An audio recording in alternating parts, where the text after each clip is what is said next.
Hey friends, welcome back to my channel Undoubt Business, जहां आपके हर doubts clear किए जाते हैं। तो अभी तक हमने नोट्स ऑन स्टाफिंग पे डिस्कस हम लोग कर रहे हैं and we have talked about many things in that. अभी हमने बात की थी अबाउट सिलेक्शन प्रोसेस पर हमने डिस्कशन किया था, उसके नोट्स हमने डिस्कस किए थे। अब हम बात करेंगे ट्रेनिंग एंड डेवलपमेंट की। दोस्तों, ट्रेनिंग एंड डेवलपमेंट जो है that is the third component of staffing. जब ट्रेनिंग एंड डेवलपमेंट होता है एम्प्लॉय का, तब हम कहते हैं कि द स्टाफिंग इज़ कंप्लीट। हमारा जो स्टाफिंग फंक्शन है वो कंप्लीट माना जाता है। तो हम लोग देखने वाले हैं ट्रेनिंग एंड डेवलपमेंट के बारे में एंड उसके बेनिफिट्स के बारे में भी देखने वाले हैं कि ट्रेनिंग एंड डेवलपमेंट के बेनिफिट्स क्या होते हैं। And this is the part 9th of notes on staffing. तो आइए शुरू करते हैं and this video is presented to you by Undoubt Business. चलिए, तो सबसे पहले देखते हैं कि हम लोग इस प्रेजेंटेशन स्लाइड्स में क्या क्या पढ़ने वाले हैं। हम लोग पढ़ने वाले हैं कि ट्रेनिंग एंड डेवलपमेंट होता क्या है। ठीक है, फिर हमने क्या किया है, हमने जब पढ़ा था स्टाफिंग चैप्टर, तो उसमें हमने पढ़ा था कि ट्रेनिंग के जो बेनिफिट्स हैं हम दो पार्ट्स में डिवाइड कर सकते हैं। ट्रेनिंग जो है वो ऑर्गेनाइजेशन को भी बेनिफिट करता है एंड ट्रेनिंग एक एम्प्लॉय को भी इंडिविजुअली भी बेनिफिट करता है। तो दोनों पर्सपेक्टिव से हम लोग उसके बेनिफिट्स देखने वाले हैं ट्रेनिंग के। चलिए, नेक्स्ट इज़, अब सबसे पहले हम बात करते हैं कि ट्रेनिंग और डेवलपमेंट। तो ट्रेनिंग सबसे पहले क्या होता है, आइए देखते हैं। Training means equipping the employees with the required skill to perform the job. यानी कि ट्रेनिंग का मतलब क्या होता है, एक पर्टिकुलर जॉब से रिलेटेड जो भी स्किल्स रिक्वायर्ड होती है, एक पर्टिकुलर जॉब से रिलेटेड, एक पर्टिकुलर वर्क से रिलेटेड, एक पर्टिकुलर टास्क से रिलेटेड जो भी स्किल्स रिक्वायर्ड होती है वो एम्प्लॉय को प्रोवाइड कराना। यहाँ पर दोस्तों, यहाँ पर इक्विपिंग का मतलब क्या है दोस्तों? इक्विपिंग का मतलब है प्रोवाइड। क्या है दोस्तों? इक्विपिंग का मतलब क्या है? प्रोवाइड। ठीक है, तो ट्रेनिंग का मतलब क्या होता है, एक पर्टिकुलर जॉब से रिलेटेड एम्प्लॉई को जो भी स्किल्स की रिक्वायरमेंट होती है, ठीक है, उसको प्रोवाइड कराना, एम्प्लॉय को वो सारी स्किल्स प्रोवाइड कराना, उसे हम कहते हैं training. The candidate are sent for training so that they can perform better.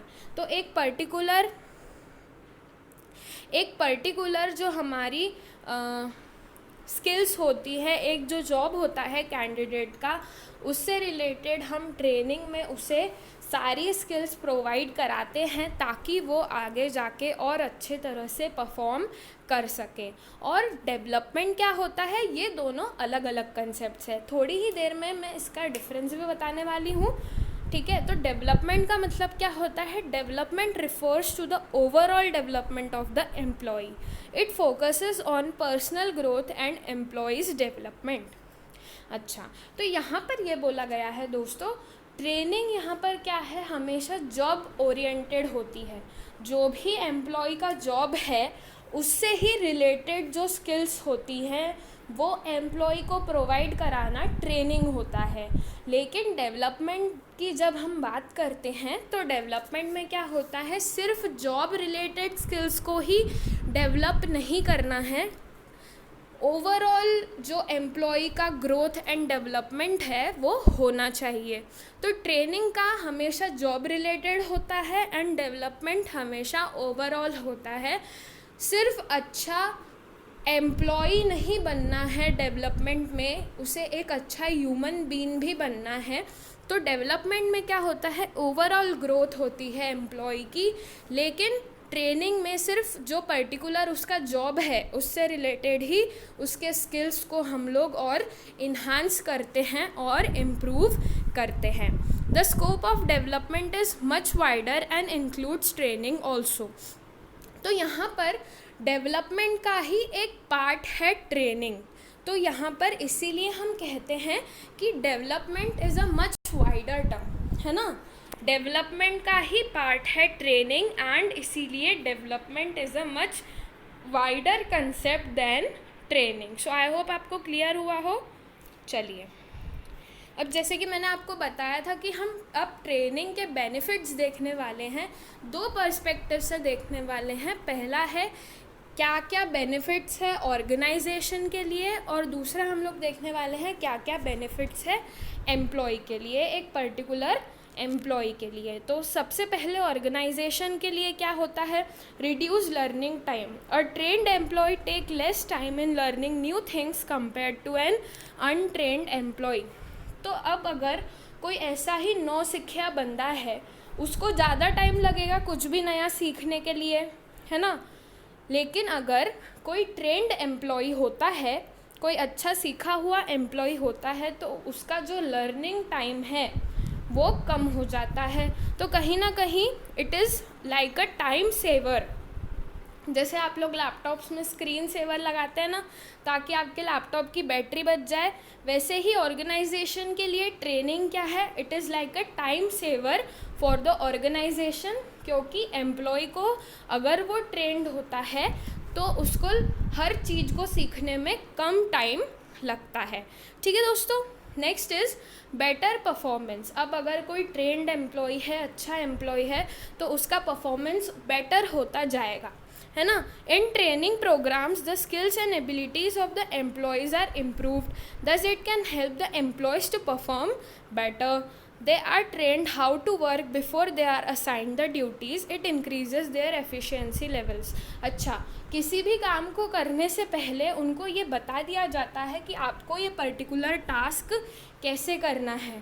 तो जब उनको वो ड्यूटीज़ असाइन की जाती है तो उनका जो एफिशिएंसी लेवल होता है वो बहुत अच्छा होता है। ठीक है दोस्तों, समझ आ रहा है? आई होप आपको ईजी लग रहा है।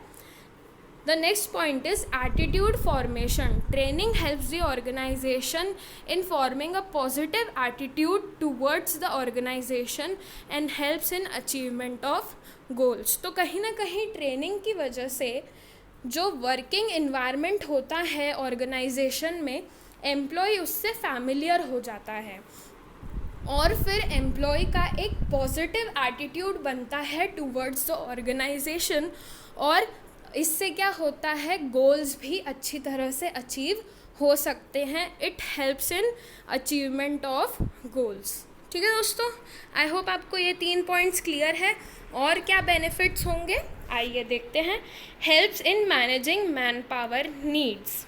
Sometimes the organization may not have the employees needed to perform a specific job. अब क्या करेंगे? In that case, the organization hires some untrained employees and train them as required so as to manage the manpower needs. कभी कभी क्या होता है, organisation में जो रिक्वायर्ड एम्प्लॉयज़ होते हैं किसी भी टास्क को कंप्लीट करने के लिए, वो कभी कभी नहीं होते हैं। उस केस में ऑर्गेनाइजेशन क्या करती है, अनट्रेन्ड एम्प्लॉयज़ को ले लेती है, हायर कर लेती है, एंड क्या करती है, फिर उनको ट्रेनिंग प्रोवाइड करती है। सो ट्रेनिंग की वजह से जो ऑर्गेनाइजेशन की मैन पावर नीड्स थी वो मैनेज हो गई। ठीक है दोस्तों, आई होप आपको क्लियर हुआ हो। फिर है helps to adopt changes. It helps the employees to accept environmental challenges. ठीक है, तो ट्रेनिंग की वजह से उनको पता चल जाता है कि अब आगे आने वाले फ्यूचर में क्या क्या चेंजेस होने वाले हैं एंड हमें किस तरह से कोप अप करना है। आई होप आपको क्लियर हुआ हो। अब हम देखने वाले हैं ट्रेनिंग के benefits to the employees. Employees के लिए बेटर करियर ऑप्शंस हो जाते हैं। अगर एक बंदा वेल ट्रेंड है तो उसके लिए बहुत सारे ऑप्शंस होते हैं। ठीक है, improved skills and knowledge brings better career opportunities to the employees. फिर मोर अर्निंग्स। अगर अच्छा बंदा ट्रेंड है तो उसकी जो इनकम होगी, जो उसकी अर्निंग्स होगी, वो भी बहुत ज़्यादा होगी। Due to efficient performance of the employees there are more earnings to the employees. Next is boost up the morale. Training increases the job satisfaction of the employees and improves morale of the candidate to perform better. क्यों? क्योंकि training की वजह से उनको पता होता है कि किस तरह से कोई भी काम को करना है, तो विथ फुल एफिशिएंसी वो लोग अपना काम करते हैं। Next is less chances of accidents. तो जो भी टूल्स एंड मशीनरीज यूज़ होती है ऑर्गेनाइजेशन में, उससे रिलेटेड भी सारी उसको किस तरह से हैंडल करना है मशीनरी को, और किस तरह से टूल्स को ऑपरेट करना है, ये सारी चीज़ें एम्प्लॉयज़ को पता होती है ड्यू टू ट्रेनिंग। तो एक्सीडेंट के चांसेस भी कम होते हैं। ठीक है, सो आई होप आपको ये बेनिफिट्स क्लियर हुए हो। So guys, thanks for watching my video. अगर आपको मेरा वीडियो पसंद आता है तो मेरे वीडियोस को लाइक कीजिए, अपने फ्रेंड्स में शेयर कीजिए, एंड अच्छे अच्छे कमेंट कीजिए। कोई सजेशन हो तो वो दीजिए, ताकि मैं और अच्छे वीडियोस बना सकूँ। So thanks for watching my video.